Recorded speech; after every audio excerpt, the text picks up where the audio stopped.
Continuamos esta travesía por el libro de Romanos con la alegría de saber que, paso a paso nos vamos adentrando cada vez en lo denso, en lo profundo de las Escrituras.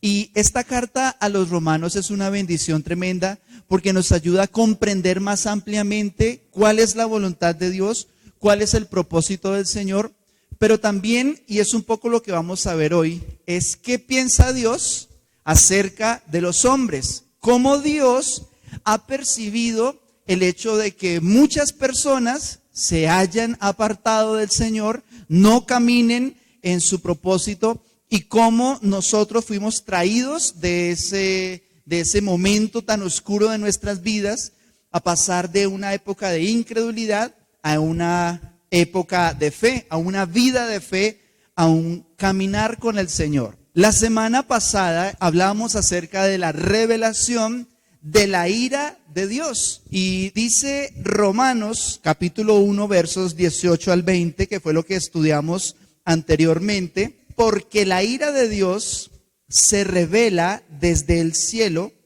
contra toda impiedad e injusticia de los hombres que detienen con injusticia la verdad.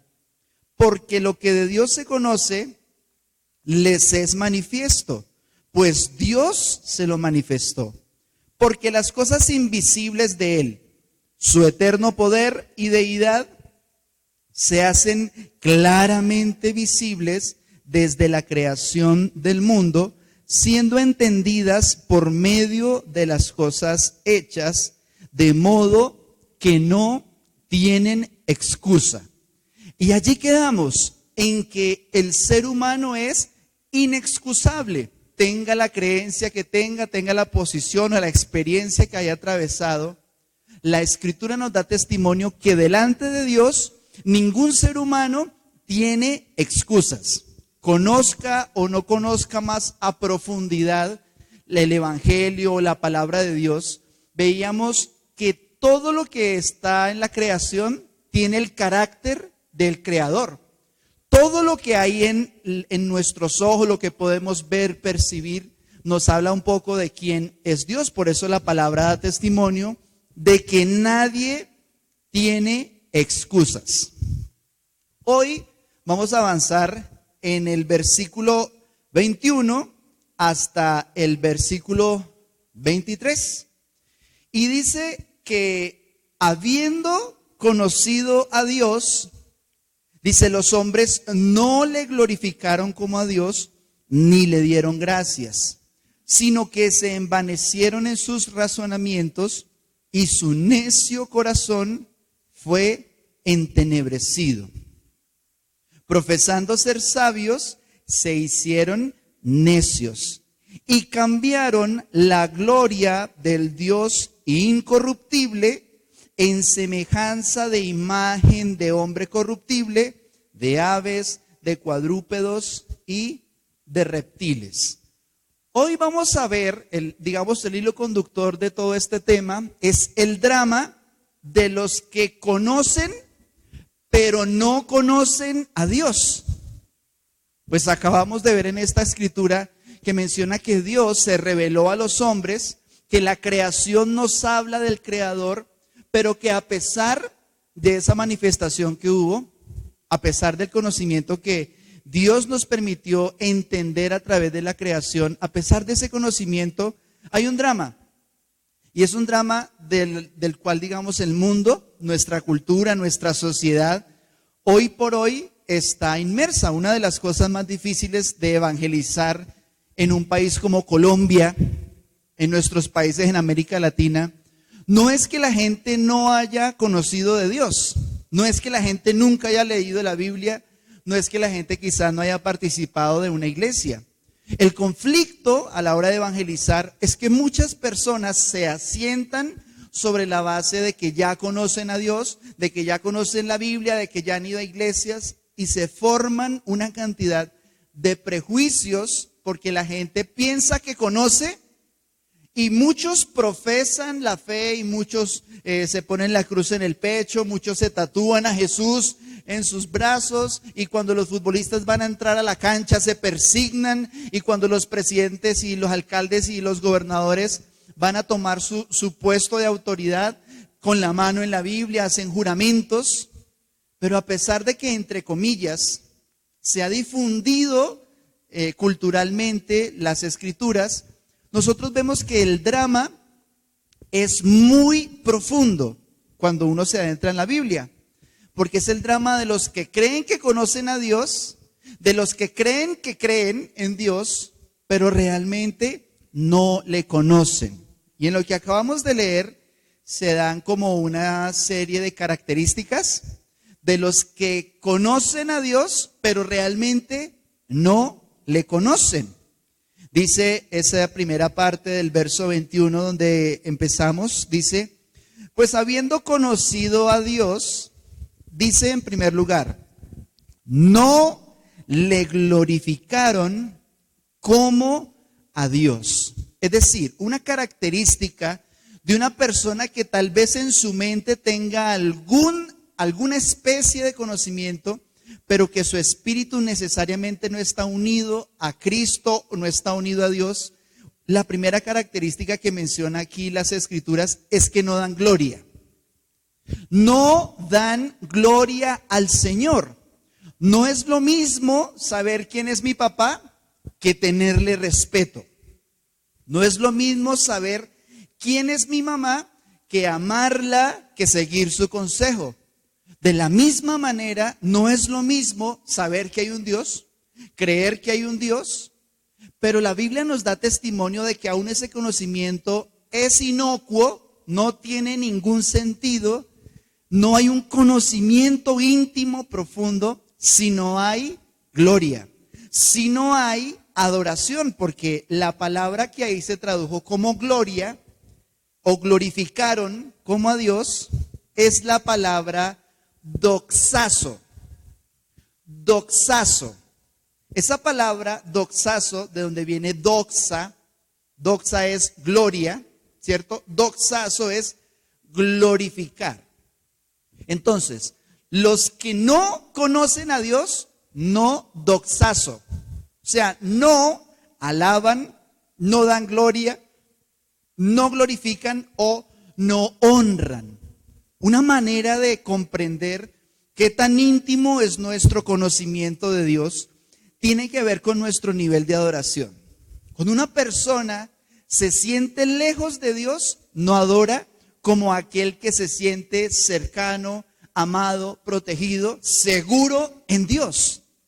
Entonces, un rasgo esencial, no de los que van a la iglesia, porque yo he visto campamentos, he visto reuniones en la iglesia donde pueden haber 1000 personas, pero no los 1000 doxazo. Hay personas que están en el celular, que están bostezando, que están razonando, que están mirando, que están sencillamente con curiosidad, pero no necesariamente están doxazo. Tienen un conocimiento, como dice la escritura, tienen una intuición de que Dios existe, pero usted y yo sabemos que cuando hay un quebrantamiento, cuando uno realmente se expone ante la doxa, ante la gloria de Dios, produce un quebrantamiento suficiente para honrar. De manera que cuando uno, más allá de su mente, su espíritu se encuentra con el Señor, uno termina adorando, uno termina honrando. Es imposible tener intimidad con Dios y que no brote una exaltación, que no brote de nosotros una honra, una alabanza. Como dice el Salmo 50, 23, enseña que alabar a Dios, que rendirnos ante Él, que adorar a Dios es una manera de conocerlo, de honrarlo. Dice, el que sacrifica alabanza, ¿me qué? Me honrará, o sea, me doxa, me doxazo, me glorificará. Entonces, una de las maneras en que uno puede comprobar que va creciendo, no decreciendo, sino creciendo en intimidad, es que hay cada vez más y cada vez mejor alabanza, adoración, rendición, proximidad. Conocer a Dios tiene que ver con adorarlo, con inclinarnos, con rendirnos ante su majestad. Por eso usted ve que las personas que conocen pero no conocen, realmente no adoran. Poco oran, poco adoran, poco se quebrantan, poco se conectan con el Señor porque no hay una intimidad. Tal vez hay un contexto de hermanos, pero no necesariamente hay un doxazo allí incluido. Ahora, otra manera en que uno puede descubrir el drama de los que conocen pero no conocen es la honra de la que habla Proverbios capítulo 3, versos 9 y 10. Dice: honra a Jehová con tus bienes y con las primicias de todos tus frutos, y serán llenos tus graneros con abundancia, y tus lagares rebosarán de mosto. Hay una manera bíblica, además, de sacrificar alabanza, de cantar, de aplaudir, todo lo que menciona la Escritura sobre entregarnos a Dios en adoración, y es honrar a Dios con nuestros bienes. La Biblia da testimonio de que sí se puede honrar a Dios también con nuestros bienes. De hecho, todo lo que tenemos, todo lo que somos, todo lo que hacemos, dice la Biblia, es por Él y para Él. Y yo entendí este principio, que cuando los bienes no honran a Dios, terminan convirtiéndose en males. Porque como los bienes que están a nuestro alrededor están diseñados con el propósito de honrar al Señor, si no cumplen su propósito, muy pronto van a empezar a pesar más de lo necesario.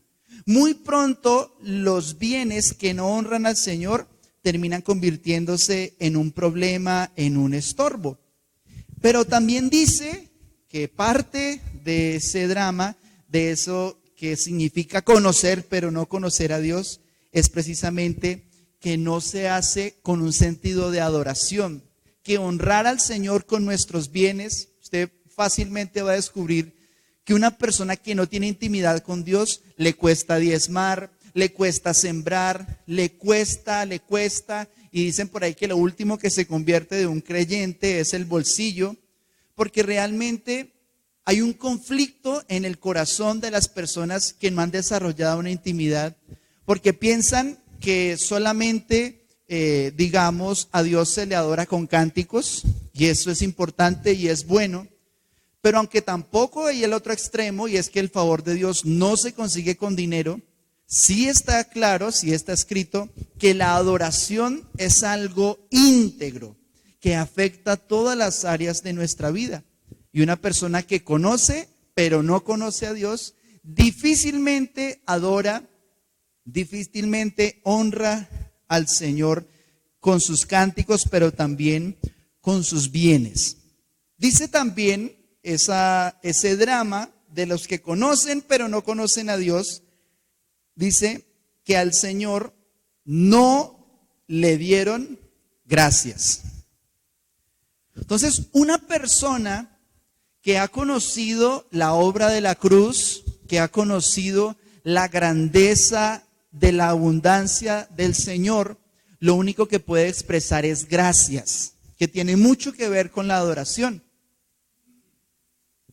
Adorar tiene mucho que ver con ser agradecido, y ser agradecido es algo que nos impulsa a acercarnos más íntimamente, más libremente. Cuando uno está agradecido, empiezan a brotar las mejores partes de nuestro corazón. Cuando usted recibe un favor de alguien que usted, mejor dicho, le salvó la vida, le salvó la patria.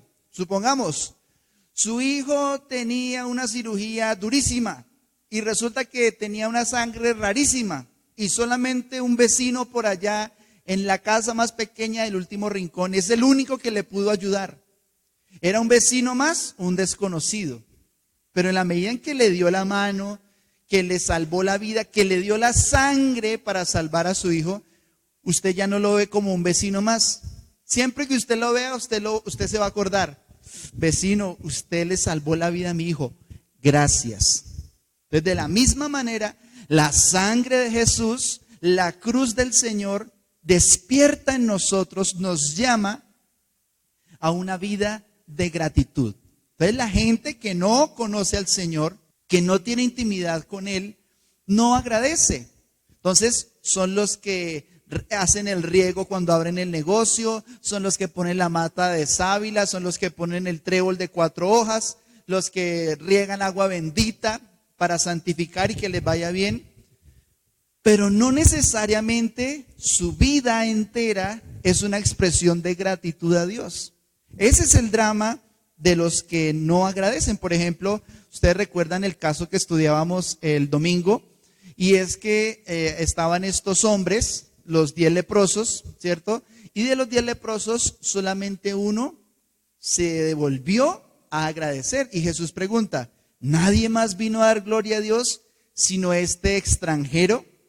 Entonces, no necesariamente que Dios nos dé despierta gratitud, pero sí, cuando una persona es impactada por la gracia de Dios y reconoce de dónde vino, vive en gratitud. Eso es un sello distintivo de los que conocen al Señor. Pero también dice que se envanecieron en sus razonamientos. Una característica de las personas que conocen pero no conocen a Dios es que sus pensamientos son pura vanidad. Se ocupan de las cosas de los hombres, se ocupan de las cosas de este mundo.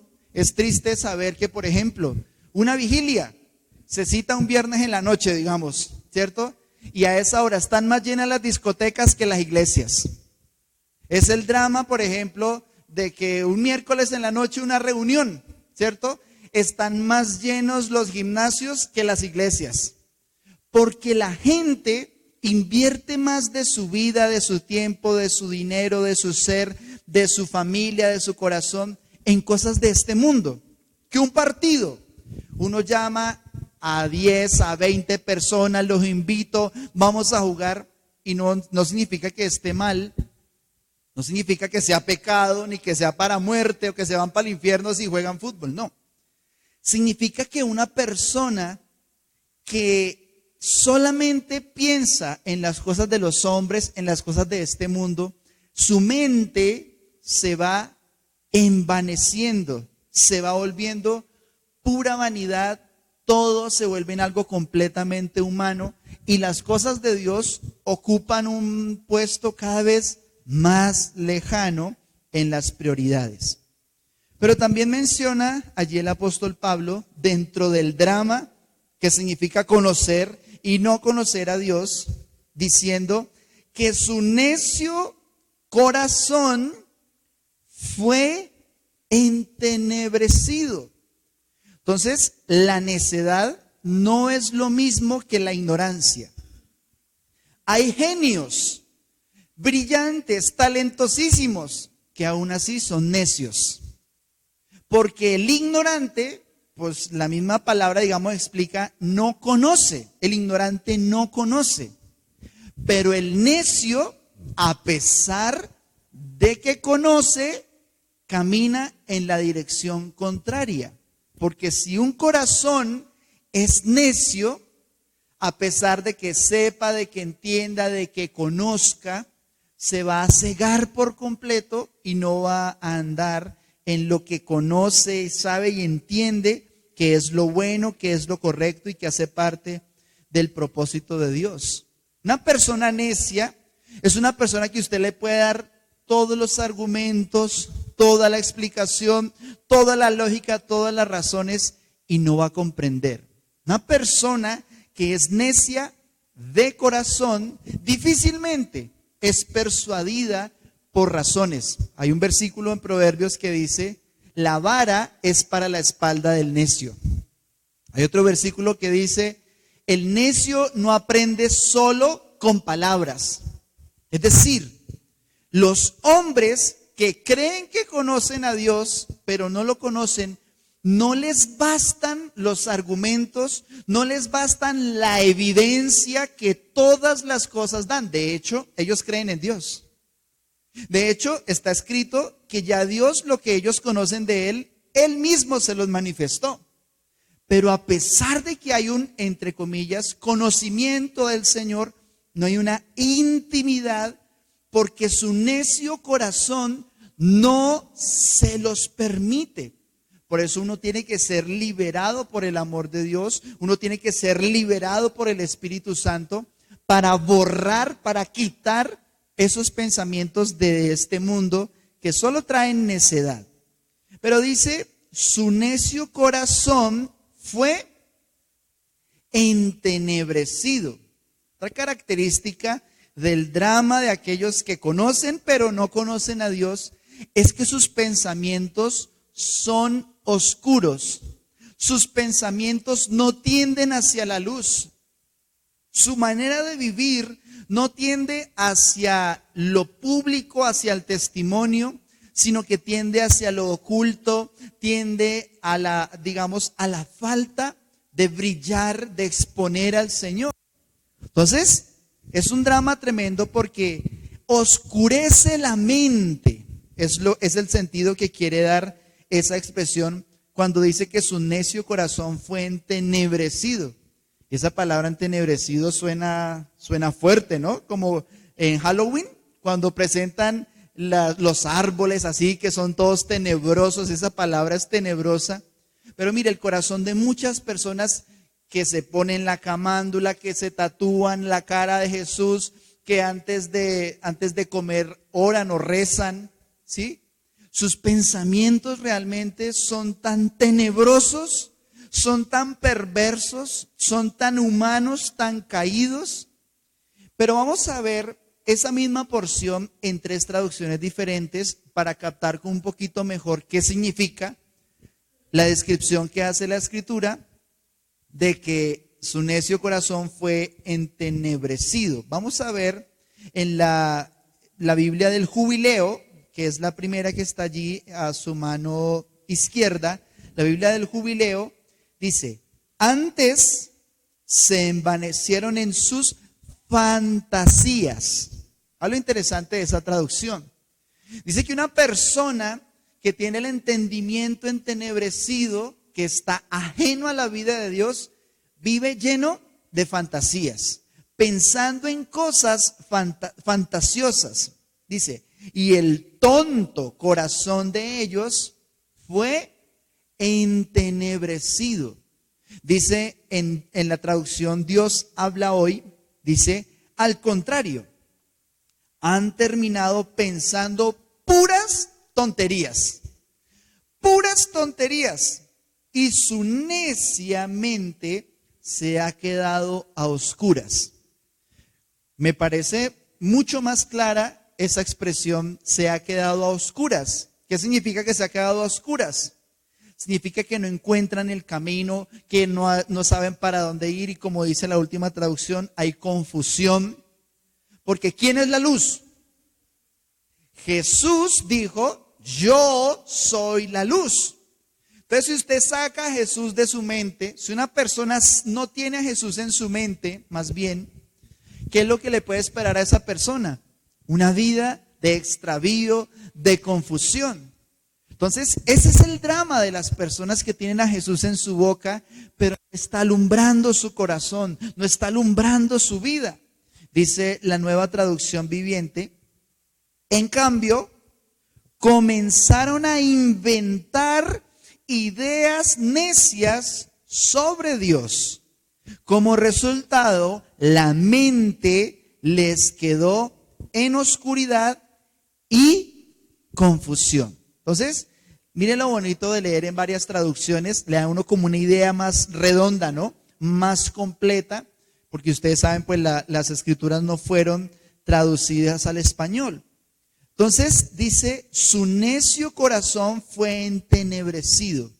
Entonces, una característica de aquellos que están en el drama, de los que creen que conocen a Dios, pero realmente no lo han conocido, no han tenido intimidad con Él, es que oscurecen la mente. O sea, sacan a Jesús, que es la luz, sacan la palabra de Jesucristo, que es nuestra guía, y lo que queda, ¿qué es? Una vida, una mente oscurecida.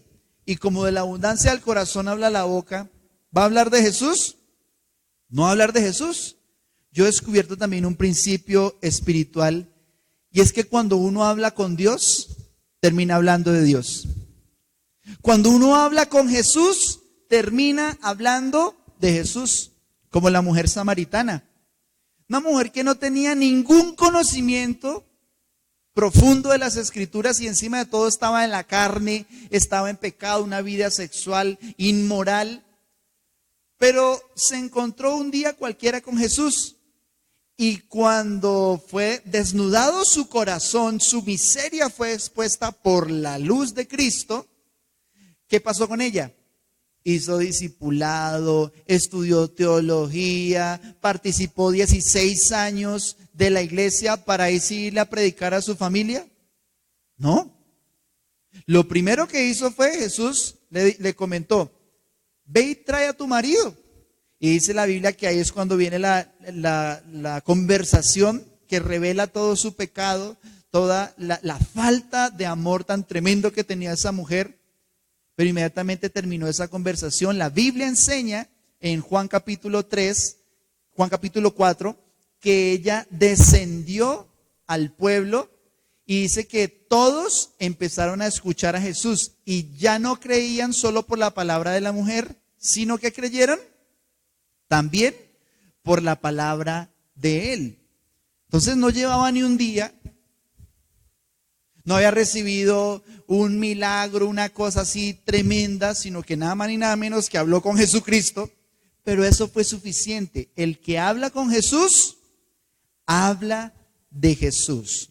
Ahora, dice además que los hombres o los necios de los cuales venimos hablando, hacen parte del drama de los que conocen pero no conocen a Dios, porque dice, profesando ser sabios, se hicieron necios.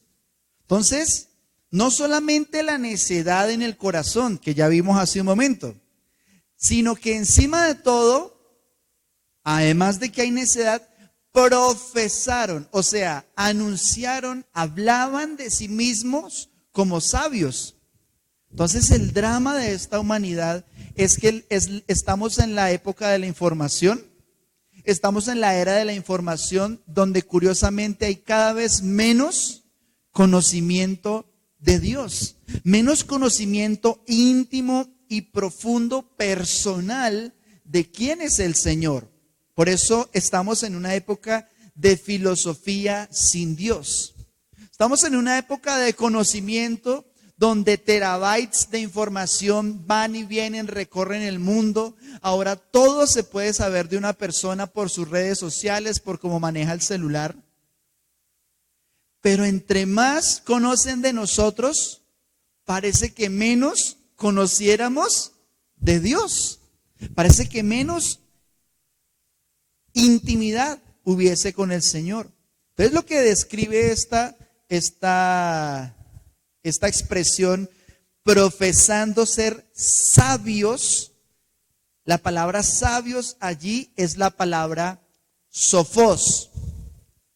Sofos, de donde viene el nombre Sofía, de donde viene la palabra filosofía. ¿Qué significa la palabra filosofía?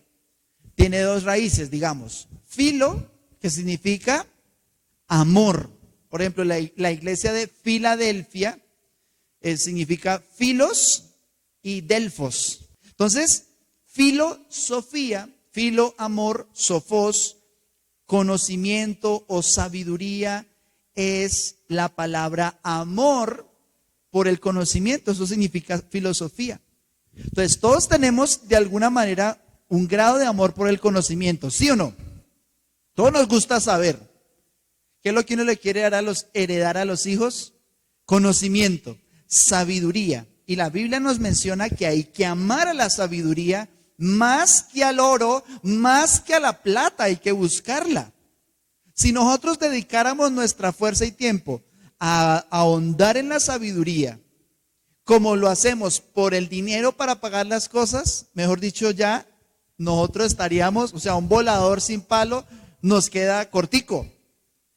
Porque todos amamos el conocimiento, pero el problema es la filosofía sin Dios.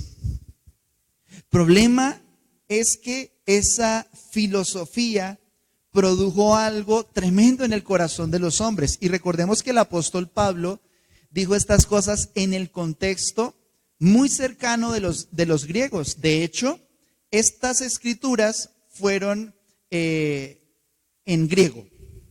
En el contexto en el que los romanos hablaban latín y los griegos pues hablaban latín, digamos, allí, en ese momento, la cultura de los judíos había sido prácticamente sofocada, porque el hebreo antiguo es una lengua muerta. O sea, es un idioma que desapareció porque los judíos fueron esparcidos por todo el mundo y al estar en otros países, en otras naciones más bien, en otros reinos, en otros imperios, ellos fueron colonizados y en su mente a ellos se les prohibía hablar en algún momento, no solo adorar a Dios, sino hablar el idioma hebreo antiguo. ¿Ustedes se acuerdan del Daniel el profeta? Dice que le cambiaron los nombres. Entonces ahora eran Belsasar y otros, los tres amigos que estaban allí, ¿sí?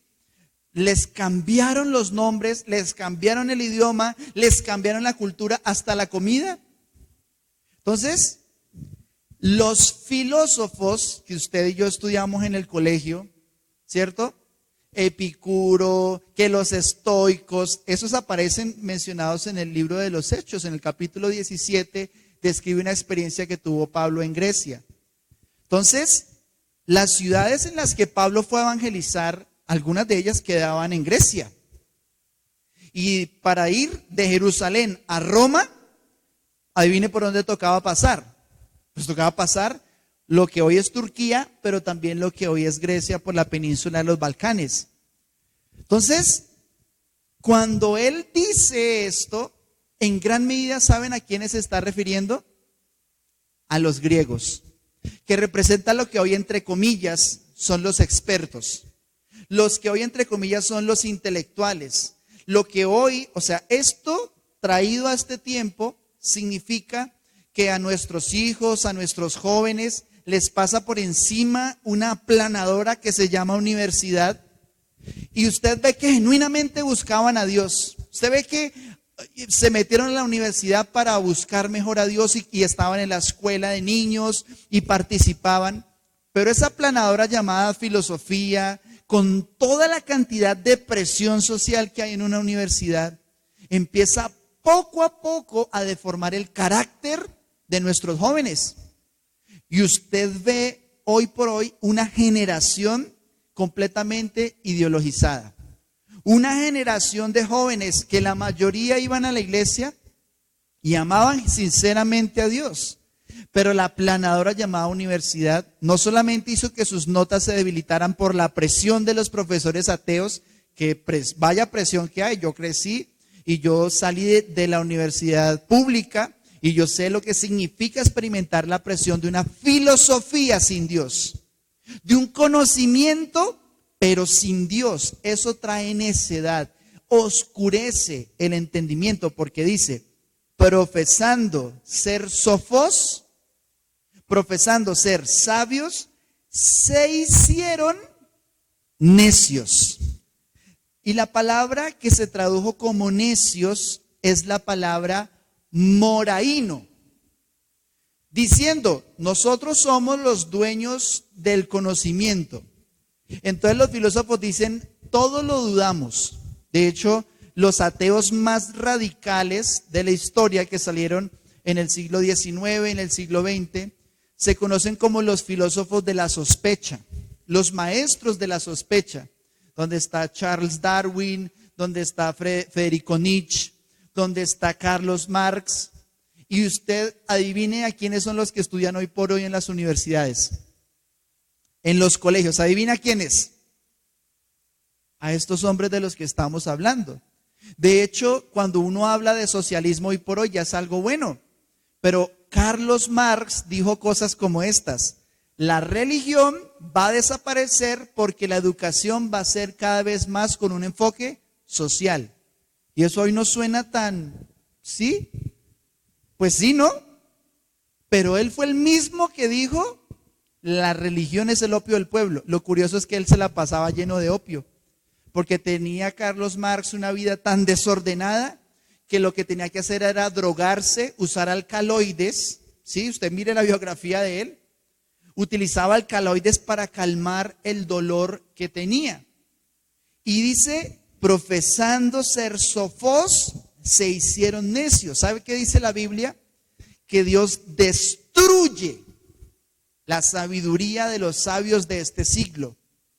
¿Por qué? Porque profesando ser sabios, profesando ser conocedores de la verdad, porque dudan en ella, dijeron, la verdad es que no hay verdad. Imagínense los filósofos, los genios. La verdad es que no hay verdad. Y uno dice, bueno, y si no hay verdad, entonces esa afirmación también debe ser mentira, o puesta en duda al menos. Pero como hoy por hoy los científicos son los que tienen el conocimiento, los filósofos son los que tienen el entendimiento, entonces muchas veces los cristianos expuestos en una lucha argumental contra los filósofos, contra la gente de este mundo, los científicos, empezamos a sentir como si ellos tuvieran más conocimiento, como si ellos tuvieran más peso, más argumentación. Pero Pilatos creía en la democracia. Pilatos era más inteligente que sus contemporáneos, tenía mejor educación que sus contemporáneos. Sin embargo, negó a Jesús. Porque cuando Jesús le dijo, la verdad es que yo vine para ser rey, Pilatos volteó, y con su falda, ¿no? Porque Pilatos usaba falda como los romanos, ¿sí? Pilatos lo volteó y lo miró y le dijo, ¿qué es la verdad? Tremendo, ¿no? Un hombre ilustrado, un hombre inteligente, un romano preparado, se enfrentó a la verdad y no la pudo reconocer. Así, muchos estudiosos y expertos están dispuestos a reproducir enseñanzas de demonios. ¿Usted sabe qué significa la palabra demonios? ¿Usted sabe qué significa la palabra demonios? Búsquela, esa es la tarea. Se va a sorprender con el significado original de la palabra demonios. Entonces, necios son aquellos que, amparados por una falsa ilusión de conocimiento, rechazan a Dios en sus corazones. ¿Qué significa la palabra moraíno? Enloquecer, hacerse necio o desvanecerse. Me puse a hacer un estudio profundo, detallado de la vida de los grandes ateos. Me puse a leer sus biografías, a escuchar videos, y ese tema siempre me ha apasionado porque sé el gran daño que eso ha producido en esta generación. Pero miren lo curioso, y es que el fin de casi todos ellos fueron enfermedades y locura. Una hija de Marx se suicidó con el esposo. Por allá tuvo otra hija, también se suicidó. Por allá tuvo un amante. Por allá tuvo, o sea, unas vidas desordenadas. Nietzsche murió de sífilis completamente loco. ¿Y sabe cuál es la frase más memorable de Nietzsche, el ateo? Dijo, Dios ha muerto.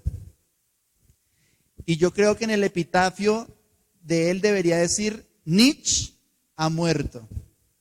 Pero aunque Cristo murió, está vivo y para siempre es Rey de Reyes y el autor de la vida. Él es el Señor y extiende su misericordia. Pero los que en su mente se alejaron de Dios, moraíno, enloquecen, se hacen necios y se desvanecen. Ahora, dice además, otra característica de aquellos que están en el drama, de los que no conocen o creen que conocen a Dios, pero no lo conocen, es que dice, y cambiaron la gloria del Dios incorruptible. Miren lo tremendo de esta frase. Dice, cambiaron la gloria de Dios. Entonces miren lo tremendo, y es que tuercen lo que de Dios se sabe. Les voy a poner un ejemplo absurdo, sencillo, que alguna vez ustedes han escuchado. ¿Se ha escuchado o hablado con alguien que alguna vez dijo, así como dice la Biblia, ayúdate que yo te ayudaré? ¿Cierto? Eso no dice la Biblia, pero hay mucha gente que vive confiada de eso.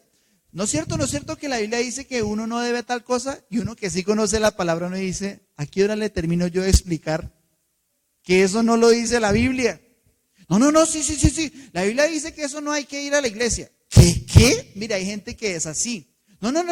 La Biblia dice que uno no. Y es no puede ser posible, no puede ser cierto. Pues sí, es cierto, porque dice, desafortunadamente, que los necios, los que están cegados, los hombres sin Cristo, cambiaron la gloria del Dios incorruptible, torcieron lo que de Dios se sabía.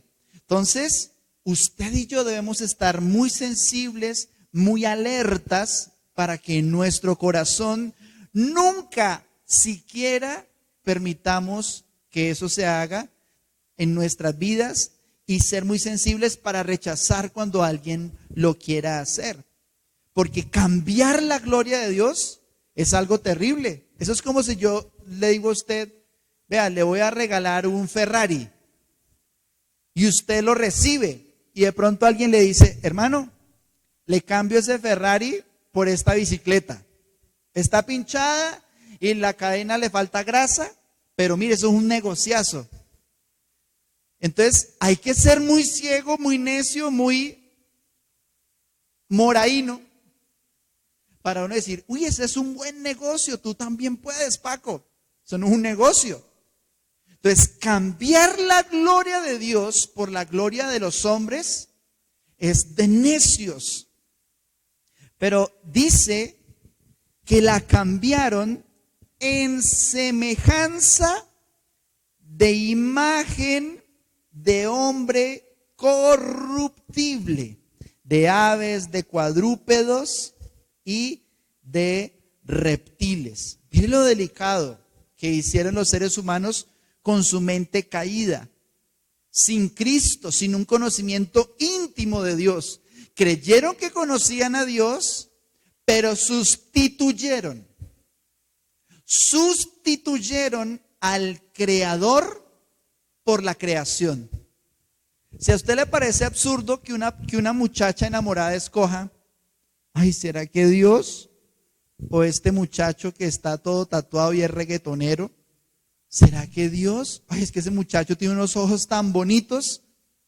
Si a usted le parece absurdo que un hombre diga, ¿será que yo busco la gloria de Dios? O más bien me voy con esa muchacha. ¿Será que yo persevero en hacer el bien y lo que le agrada a Dios? ¿O será que yo más bien cambio esa gloria de Dios de hacer y caminar en su voluntad por irme con tal muchacha? Como dice la Biblia, que el Dios de algunos es el vientre. Entonces, es muy tremendo, pero los seres humanos lo hicimos. Sustituyen en algún momento al Creador por la creación. Y lo tremendo es que ustedes van a ver esta imagen, y que es una palabra que se utiliza ahí, ¿no? Dice, en imagen, en semejanza de imagen. ¿Ustedes sabían que la palabra Dios viene de la palabra Zeus? O sea, etimológicamente, la gran mayoría de las palabras que nosotros usamos en el idioma castellano han tenido un origen en el latín. Por ejemplo, digamos la palabra ojalá. ¿Ustedes saben de dónde viene la palabra ojalá? Ojalá, ¿a qué le suena? ¿Como a los qué? Como a los árabes, ¿no? Esa palabra ojalá significa Alá quiera. Que sea la voluntad, como usted que le gusta ver novelas turcas, ¿sí? Que no dicen Dios te bendiga, papito. ¿sí? Sino que dicen, Alá quiera, ¿sí? Y yo le decía a mi mamá, mamá, ¿cómo le ocurre a usted ver esas novelas turcas? No me vaya usted aquí a llegar, dice que leamos el Corán, que recemos en la Meca, ¿sí? Y no pongámosle a mi hermanito, a mis hijos Ibrahim. Yo, ¿qué es esto, por Dios? ¿Sí? Pero la palabra Dios, así como todas las palabras, tiene una raíz o en el griego, en el árabe, en el latín, etc., en el hebreo. La palabra Dios tiene su origen en la palabra Zeus. ¿Y saben quién es Zeus? Un tipo de lo más inmoral. Zeus era tan inestable sexualmente. Imagínense un Dios con las características de un hombre llevado, pues, ¿sí? Llevado de la inmoralidad. Zeus se la pasaba embarazando a todo el mundo. Una vez encerraron a una muchacha hermosa. Esa muchacha era tan bonita que la encerraron en un cuarto para que Zeus, que era un dios, no llegara y estuviera con ella. Los textos de los griegos describen que él se hizo como una lluvia dorada para meterse por la cerradura de la puerta, hágame el favor. Por allá en otra oportunidad se convirtió en un cisne, todo, y le era infiel a su esposa Hera, con cuanto diosa y semidiosa había, porque en ellos se aplicaba lo que algunos ateos dijeron, y no es que Dios hizo al hombre a su semejanza, sino que el hombre hizo a Dios a su semejanza. Entonces, los griegos le daban a la naturaleza aspectos de los dioses. Y Zeus, ese viejito que ustedes ven ahí, de ahí viene la palabra Dios. Lo tremendo es que la Biblia da testimonio que sustituyeron la gloria del Dios vivo por imágenes de hombres. Por eso ustedes ven que, por ejemplo, el Poseidón, que es el dios del fondo del mar, tiene forma humana. Y para ellos eran dioses. Ellos no decían, mire, la mitología griega, no. Nosotros hoy decimos la mitología griega. Pero ellos sí consideraban que cada uno de los aspectos de la vida tenía un Dios. Y ya hablamos del Dios no conocido, del que les predicó Pablo, que es nuestro Señor. Pero también los egipcios y todas las culturas han usado imágenes para sustituir al Creador por la creación. Una de las cosas más radicales que dijo Dios en la ley, dijo, mire, usted no hagan imágenes de Dios. No hagan imágenes de nada que esté en los cielos ni en la tierra. Entonces, cuando una persona pregunta, digamos, ¿usted cómo se imagina a Jesús? ¿Cómo se imaginan a Jesús muchas personas? Así como, con el cabello recién enjuagado en la película, ¿no? Ojos azules y con mirada así, con una barbita recién peluqueadita, ¿sí? Y hablando, aleluya, sí, hablando así. ¿Y qué tal que así no sea Jesús? Mire que la Escritura dice, no se hagan imágenes de nada ni de nadie, no solamente en su apariencia, sino una prefiguración de quién debe ser Dios. Ahora, los que creen que conocen a Dios, pero realmente no lo conocen, tienen que usar imágenes. Necesitan usar imágenes para que su fe sea ayudada. Es como cuando una persona está coja y tiene que usar la muleta. Entonces muchas personas dicen, no, nosotros no adoramos la imagen, nosotros la veneramos. O sea, porque suena más bonito, pero realmente es un sustituto de la fe, porque la fe viene por el ver. ¿O por qué viene la fe? Por el oír. Pablo lo dijo más claro, no se puede. Dijo, nosotros no andamos por vista, sino que andamos por fe. De hecho, uno de los primeros pintores que empezó a representar a Jesús, ¿saben a quién usaba para que fuera el modelo? A un amante de él. Averígüese la historia de Caravaggio, que para representar, el pintor, que para representar a la Virgen María contrató a una prostituta. Averígüese la historia de los modelos de Caravaggio, ¿sí? Entonces, mis hermanos, nosotros no estamos llamados a una vida de necedad.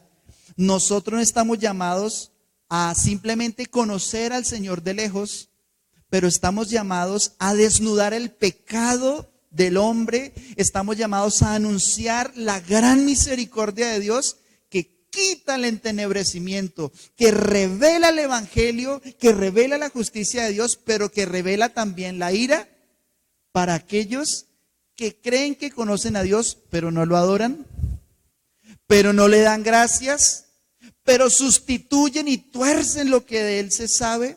Nosotros no estamos llamados para eso.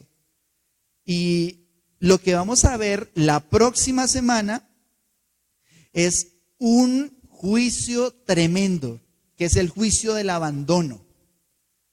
Es el juicio del abandono. Y con esto vamos a terminar como preámbulo para dentro de 8 días. Dice, ¿qué hizo Dios? Dice, por lo cual también Dios los entregó a la inmundicia en la concupiscencia de sus corazones, de modo que deshonraron entre sí sus propios cuerpos, ya que cambiaron la verdad de Dios por la mentira, honrando y dando culto a las criaturas antes que al Creador, el cual es bendito por los siglos. Amén.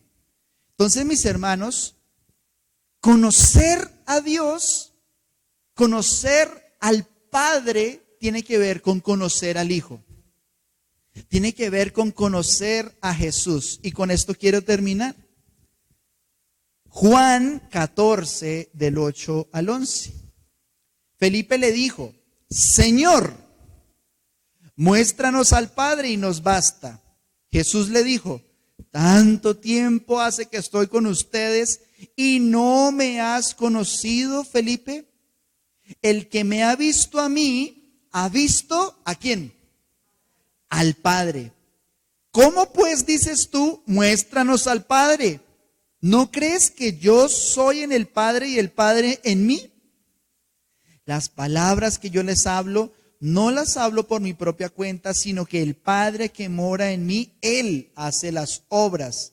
Créanme que yo soy en el Padre y el Padre en mí.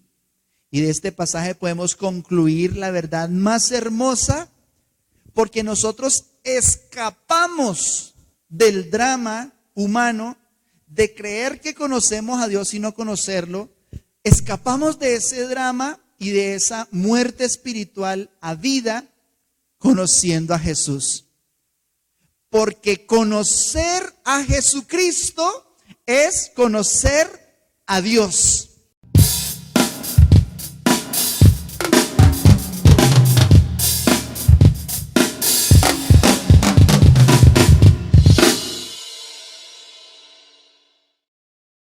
Ven a la iglesia, sé la iglesia. Te invito para que este y todos los domingos, a partir de las 10 de la mañana, nos acompañes en un tiempo especial junto a nuestro Señor Jesucristo. Recuerda, somos familia. Nos llamó el Señor a vivir y a estar juntos. Somos iglesia, somos su cuerpo y vivimos para Él. Por eso somos la gran comisión. Dios te bendiga, te esperamos.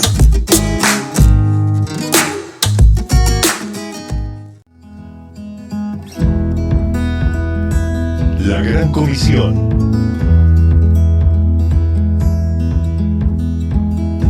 Llevando las palabras de Jesús